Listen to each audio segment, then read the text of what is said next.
Welcome to BPC news bulletin. ముందుగా headlines.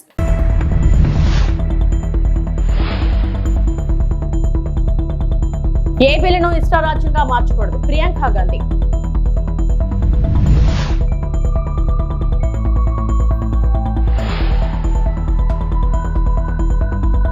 మేలోనే Bhogapuram airport ప్రారంభం, మంత్రి కింజరపు రామ్మోహన్ నాయుడు.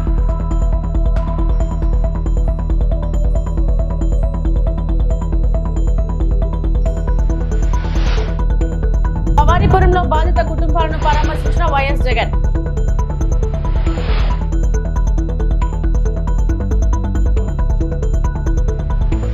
మహాత్మా గాంధీ గ్రామీణ ఉపాధి హామీ పథకం పేరును కేంద్ర ప్రభుత్వం మారుస్తున్న సంగతి తెలిసిందే.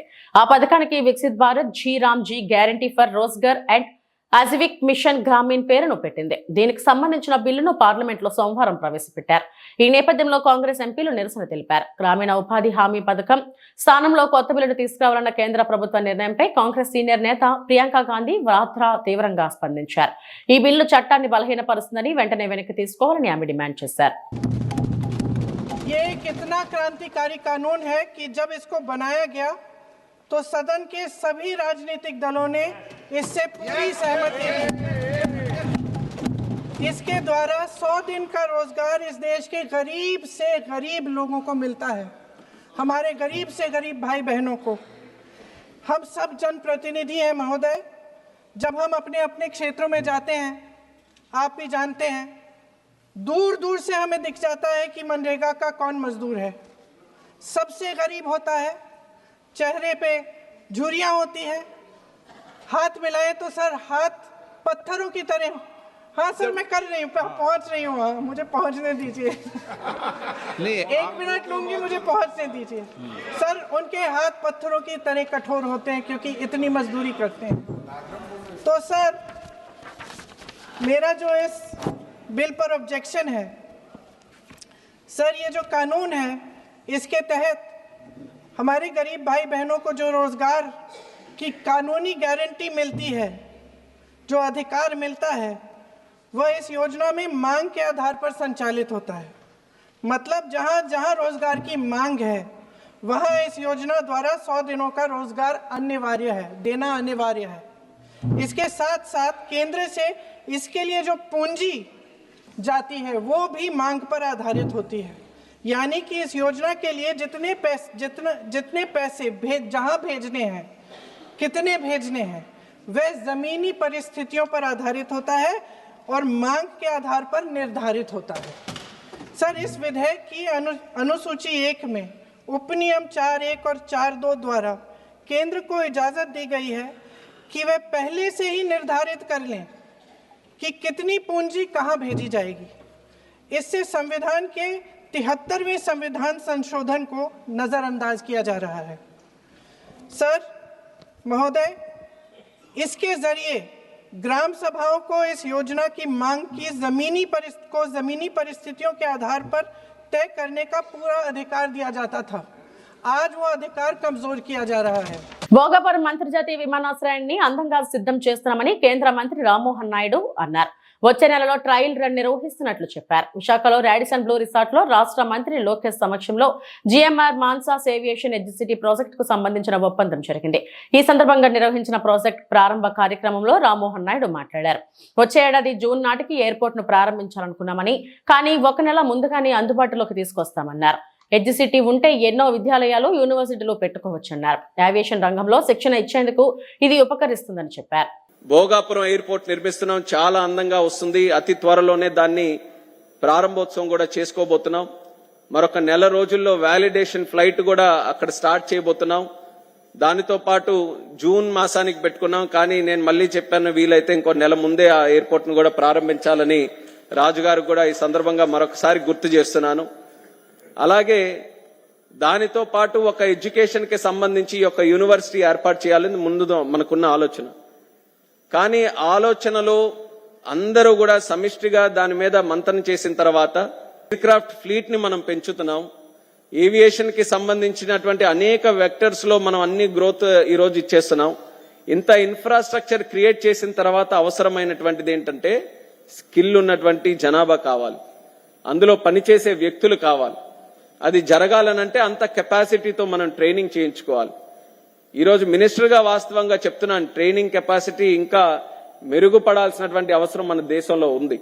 ఈరోజు ఆంధ్రప్రదేశ్ రాష్ట్రం అది లీడ్ తీసుకొని ఈ యొక్క కేంద్రం పెట్టడం వల్ల ఈ రోజు ఉన్నటువంటి డిమాండే కాకుండా రేపు రాబోతున్నటువంటి డిమాండ్ కి కూడా అడ్రస్ చేయడానికి ఇది చాలా చక్కగా ఉపయోగపడుతుందని నేను కూడా నమ్ముతున్నాను. అందరం కూడా కలిసికట్టుగా ఇది ప్రపంచంలోనే ఒక ఉన్నతమైనటువంటి ఒక ఏవియేషన్ కి సంబంధించిన ఎడ్యూసిటీగా తయారు చేయడానికి మేమందరం కూడా దీనికి సంబంధించి కృషి చేస్తామని తెలియజేసుకుంటూ, ఈరోజు పార్లమెంట్ ఉన్నా సరే ఇది ఒక గొప్ప కార్యక్రమం. ఇది ఎట్టి పరిస్థితుల్లో దీన్ని అటెండ్ అవ్వాలని కొంత సమయం తీసుకొని ఈరోజు ఇక్కడికి వచ్చి ఇది అటెండ్ అవుతున్నాను. ఇది అయిన వెంటనే మళ్ళీ పార్లమెంట్ కూడా వెళ్ళి అటెండ్ అవ్వాలి. కానీ ఇది ఎప్పటికైనా సరే ఒక ఉత్తరాంధ్రలో ఒక ప్రముఖమైనటువంటి ఆర్గనైజేషన్ గా, ఒక సంస్థగా ఖచ్చితంగా ఇది ఉండిపోతుంది. ఆ నమ్మకంతో అందరూ కూడా దీనికి సంబంధించి ఏ అవకాశం ఉన్నా అందరూ కూడా అసోసియేట్ అయి మీ తాలూకా ఆశీస్సులు, మీ తాలూకా సహకారం ఎల్లప్పుడూ కూడా ఈ ఎడ్యూసిటీకి అందించాలని మరొకసారి ఈ సందర్భంగా కోరుకుంటూ, చంద్రబాబు పాలనలో ఉత్తరాంధ్రకు మహర్దశ పట్టిందని స్పీకర్ అయ్యన్న పాత్రుడు అన్నారు. విశాఖలో జీఎంఆర్ మాన్సాస్ ఏవియేషన్ ఎడ్యూసిటీ ఒప్పంద కార్యక్రమంలో అయ్యన్న పాత్రుడు పాల్గొని మాట్లాడారు. ఇన్నేళ్లుగా వెనుకబడిందని చెప్పుకుంటూ వచ్చిన ఉత్తరాంధ్రకు మహర్దశ పట్టిందని తెలిపారు. ఉత్తరాంధ్రకు ఎన్టీఆర్ గుర్తింపు తెస్తే అభివృద్ధి మాత్రం చంద్రబాబు హయాంలో జరుగుతుందని చెప్పారు. అభివృద్ధి ప్రణాళికల అమల్లో చంద్రబాబే నిద్రపోనివ్వరంటే ఇప్పుడు లోకేష్ అసలే పడుకోనివ్వడం లేదన్నారు. పార్టీలు రాజకీయాల కోసం అభివృద్ధిని అడ్డుకోవడం సరైన విధానం కాదని వ్యాఖ్యానించారు. రామారావు గారి టైంలో ఉత్తరాంధ్రకి గుర్తింపు వచ్చింది. చంద్రబాబు నాయుడు గారు వచ్చిన తర్వాత ఉత్తరాంధ్రకి అప్పటి నుంచి చెప్తూనే ఉత్తరాంధ్ర డెవలప్ అవ్వాలని వాళ్ళు చెప్తూనే ఉన్నారు. ఈ చెప్పిన మాట ప్రకారంగా ఇవాళ చూస్తే ఇప్పుడు గంటా శ్రీనివాసరావు గారు చెప్పారు, మాట్లాడుతూ విన్నారు నేను. అందరూ కూడా ఎన్ని కార్యక్రమాలు అండి ఈ 2 yearsలో, రాత్రి పగలు కష్టపడి అనేక కార్యక్రమాలు తీసుకొస్తుంటే చంద్రబాబు నాయుడు గారు అతను నిద్రపోవడం, మమ్మల్ని నిద్రపోవనివ్వడం. ఇప్పుడు లోకేష్ గారు బయలుదేరారు మళ్ళీ. ఇప్పుడు అతనే నిద్రపోవనివ్వట్లేదు, ఇతను మరీ నిద్రపోవనివ్వట్లేదు. అంచేత ఏదైనా ఈ రాష్ట్రాన్ని అభివృద్ధి చేయాలి. ఈ అభివృద్ధి చెందిన తర్వాత ఈ రాష్ట్రంలో వచ్చిన ఫలితాలని రాబోయే తరం వారికి అందించాలనేది ఏకైక లక్ష్యంతో ఈ కూటమి ప్రభుత్వం పనిచేస్తుంది. దానికి మోడీ గారి సహకారం కూడా మనకు ఉంది. అంచేత పనిచేస్తున్న నాయకులకు అండగా ఉండవలసిన బాధ్యత కూడా ప్రజలకు ఉంది. ఎన్ని చేసినా కామెంట్ చేస్తున్నారని ఇంకానా, అది బాధ. ముందుకు వెళ్ళడానికి ఎన్నో ఆటంకాలు తీసుకొస్తున్నారు. ఇది పద్ధతి కాదు. రాజకీయాలు ఉంటాయి కాదన్నాను, పార్టీలు ఉంటాయి. అభివృద్ధి జరుగుతున్నప్పుడు అన్ని పార్టీలు ఏకంగా రాష్ట్రం కోసం పనిచేయాలని చెప్పి విజయవాడ భవానీపురంలో వైఎస్ జగన్ పర్యటించారు. భవానీపురంలోని జోజీ నగర్ లో 42 ప్లాట్ల బాధితులను ఆయన పరామర్శించారు. భవానీపురంలో ఇటీవల ఇళ్లను కోల్పోయిన 42 కుటుంబాల తరపున ఆయన అనేక విషయాలను ప్రస్తావించారు. ఈ సందర్భంగా ఆయన మాట్లాడుతూ సుప్రీంకోర్టులో పిటిషన్ పెండింగ్ లో ఉందని, ఈ నెల 31వ తేదీ వరకు 42 కుటుంబాలకు సుప్రీంకోర్టు ఊరట ఇచ్చిందన్నారు. అయితే పోలీసులు ప్రైవేట్ పార్టీకి మద్దతు తెలుపుతూ ఇళ్లను కూల్చేశారని, 31వ తేదీ వరకు గడువు ఉన్నా అధికార దుర్వినియోగం చేశారని మండిపడ్డారు. ఇళ్లు కూల్చేసి 42 కుటుంబాలను రోడ్డు పాలు చేశారన్నారు. 2.17 ఎకరాల విలువ 150 కోట్లకు పైగా ఉంటుందని, 42 కుటుంబాలు 25 ఏళ్లుగా ఇక్కడే ఇళ్లు కట్టుకుని ఉంటున్నాయని, వాళ్ళ ఇళ్లను ధ్వంసం చేశారని వైఎస్ జగన్మోహన్ రెడ్డి పేర్కొన్నారు. అధికార దుర్వినియోగం అనేది ఎలా ఉంటుందన్న దానికి నిదర్శనం ఇది. ఓవైపున కేసులున్నాయి, సుప్రీంకోర్టులో కేసు జరుగుతూ ఉంది. డిసెంబర్ 31వ తారీఖు వరకు వీళ్ళకి వెసులుబాటు ఉంది. మరోవైపున ఆ కేసు అక్కడ కొనసాగుతూ ఉండగానే 200 మంది పైచిలకు పోలీసులు ఇక్కడికి వచ్చి ఏకంగా ఈ పోలీసులు ఈ అన్యాయస్తులకు మద్దతు ఇస్తూ బుల్డోజర్లు పెట్టి పేదలను, మధ్యతరగతి వాళ్ళను రోడ్డు పాలు చేసిన ఘటన ఇది. నేను అడుగుతా ఉన్నాను, ఇక్కడే ఈ 2 ఎకరాల 17 సెంటర్లో దాదాపుగా 25 సంవత్సరాల నుంచి, అంటే 2001 పై నుంచి, 2001 ముందు నుంచి 25 సంవత్సరాలుగా వీళ్ళు ఇక్కడ నివాసం ఉంటా ఉన్నారు. ఇందులో చాలా మంది ఇల్లు కట్టుకున్నారు.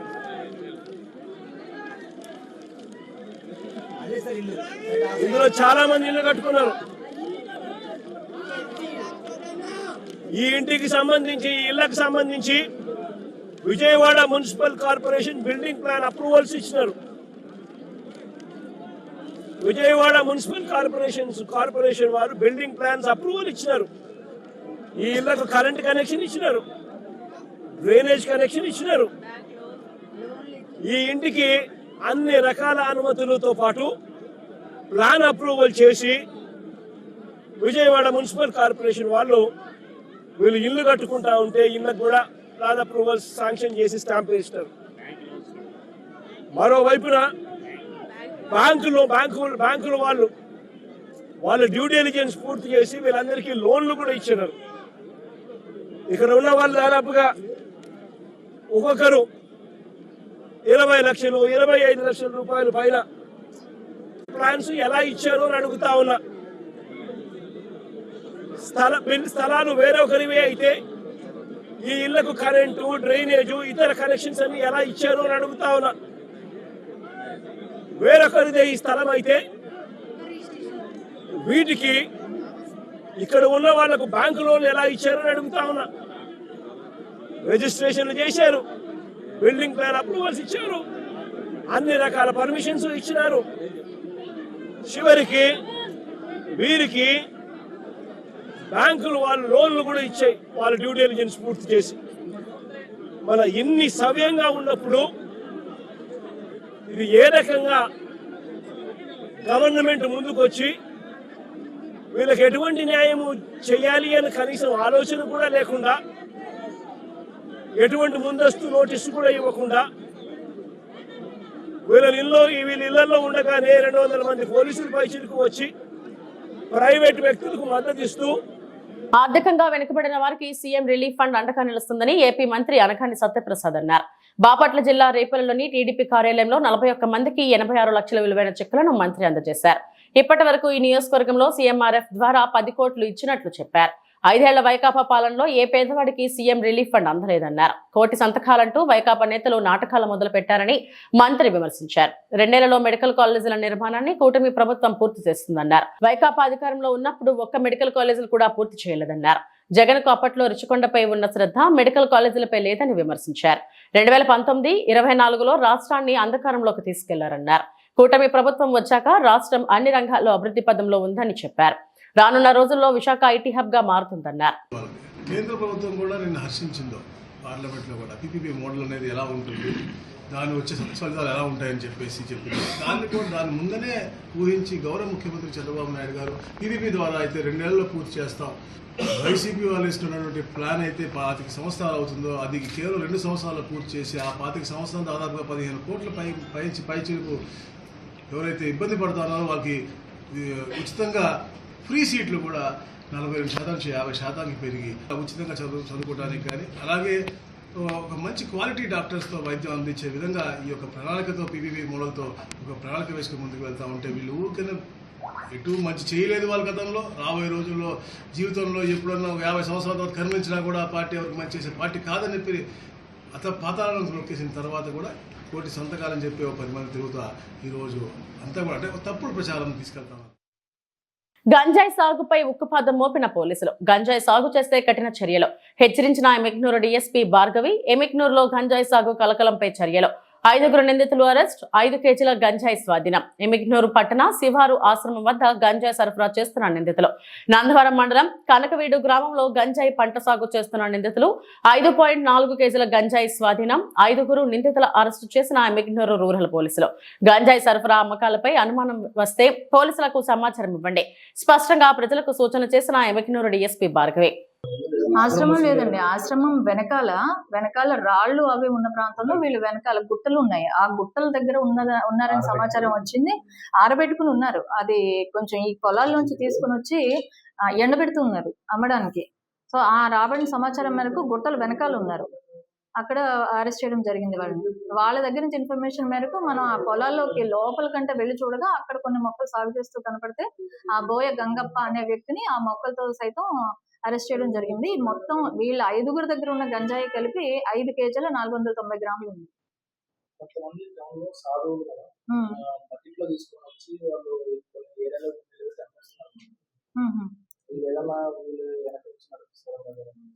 ఇప్పుడు మేము గురుదత్త ఆశ్రమంలో కూడా వాళ్ళందరినీ కూడా ఎంక్వైరీ చేసి అక్కడ కూడా చూడడం జరిగిందండి. అక్కడైతే అటువంటి వాతావరణం అయితే లేదు. వాళ్ళను కూడా ఇదే విధంగా ఇట్లాంటి ఇన్ఫర్మేషన్ ఏదైనా ఉంటే మా దృష్టికి తీసుకురండి అని చెప్పేసి చెప్పడం జరిగింది. ఇలాంటి ఇన్ఫర్మేషన్ ఎవరి దగ్గరైనా ఉంటే మా దృష్టికి తీసుకొస్తే తక్షణం వాళ్ళ మీద కఠిన చర్యలు తీసుకుంటాము.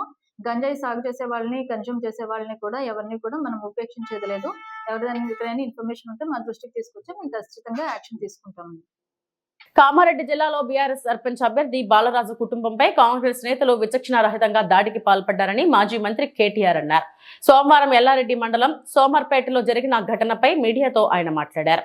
సర్పంచ్ ఎన్నికల్లో తీవ్ర పోటీ జరిగింది. అందులో బాలరాజు స్వల్ప తేడాతో ఓడిపోయారు. ఇంటి వద్ద ఉన్న బాలరాజు అతడి కుటుంబ సభ్యులను ట్రాక్టర్ ఢీకొట్టారు. ఈ విషయాన్ని కామారెడ్డి ఎస్పీకి ఫోన్ చేసి మాట్లాడారు. బాధ్యులపై పోలీసులు కేసు నమోదు చేయడం లేదు. పోలీసులకు జీతాలు ప్రజల సొమ్ము నుంచి చెల్లిస్తున్నారు.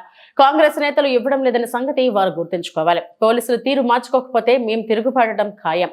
హత్యాయత్నం కింద కేసు నమోదు చేసి బాధ్యులపై చర్యలు తీసుకోవాలి. శాంతి భద్రతల సమస్య రాకుండా పోలీసులు సక్రమంగా విధులు నిర్వహించాలని కేటీఆర్ అన్నారు. ఖచ్చితంగా నేను ప్రభుత్వాన్ని డిమాండ్ చేస్తా ఉన్నా, మీరు వెంటనే స్పందించి ఏ కాంగ్రెస్ కార్యకర్తలైతే కిరాతకమైన ఈ పనికి ఒడిగట్టినరో వారిని అటెంప్ట్ మర్డర్ కింద ఒక్కరినే కాదు 4-5 కలిసి చేసినారు. ఇది చేసిన వాడు ఒకడు, చేపించిన వాడు 4-5 ఉన్నారు. అందరినీ అటెంప్ట్ మర్డర్ కింద బుక్ చేయాలి. ఖచ్చితంగా కఠినంగా శిక్షించాలని డిమాండ్ చేస్తా ఉన్నాం. రెండవది, ఆ కుటుంబం ఇవాళ నష్టపోయి మొత్తం పిల్లా పాపతో సహా ఇవాళ హాస్పిటల్ ముందు దాదాపు 4 రోజులు ఇక్కడ ఉండే పరిస్థితున్నది.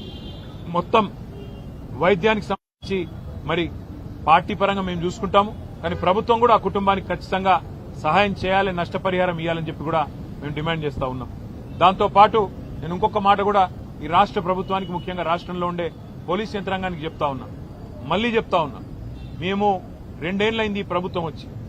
మొన్న నల్లగొండ జిల్లాలో ఏ రకంగా దుర్మార్గంగా ఈ ప్రభుత్వం, ఈ పార్టీ, కాంగ్రెస్ పార్టీ వ్యవహారం చేసిందో, మా మల్లయ్య యాదవ్ గారిని అక్కడ మర్డర్ చేసి మొదటి విడత పోలింగ్ కంటే ముందే మర్డర్ చేయడం జరిగింది.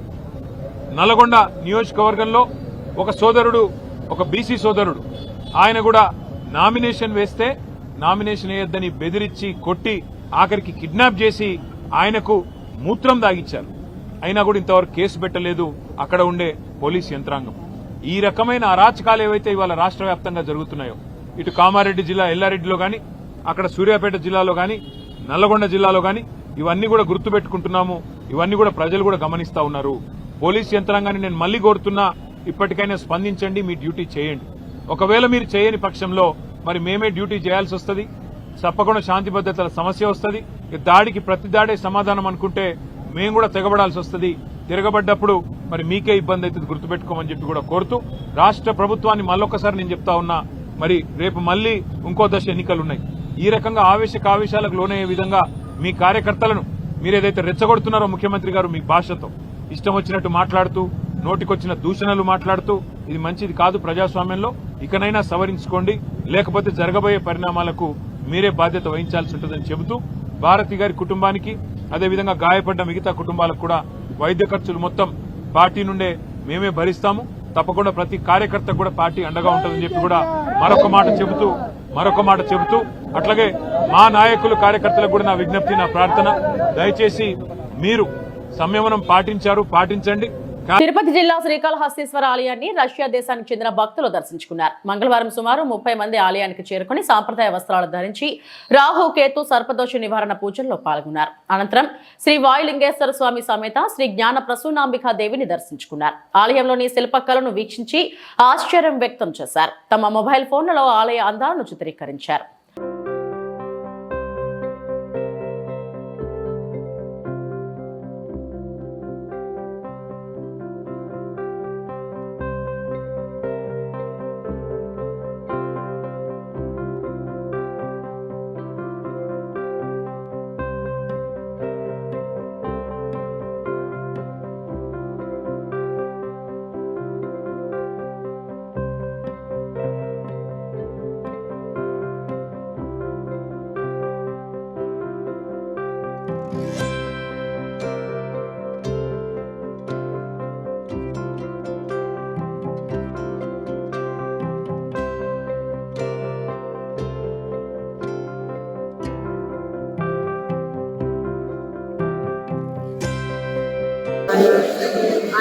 grateful to be welcomed by Swami Niranjana, to have an ability to connect with the divine, to touch them, to receive the blessings. Thank you so much for inviting us with so much love. For us to be visiting this place, the invitation of Swami Niranjana. So it's a great pleasure for the delegation to be present in India. Thank you very much and a very warm welcome. Thank you. Yes, Jai Gurudev everybody. We are Bhakti Marga, Paramahamsa Vishwananda devotees, and we are happy to be here again. And we are very, very thankful to Swamiji.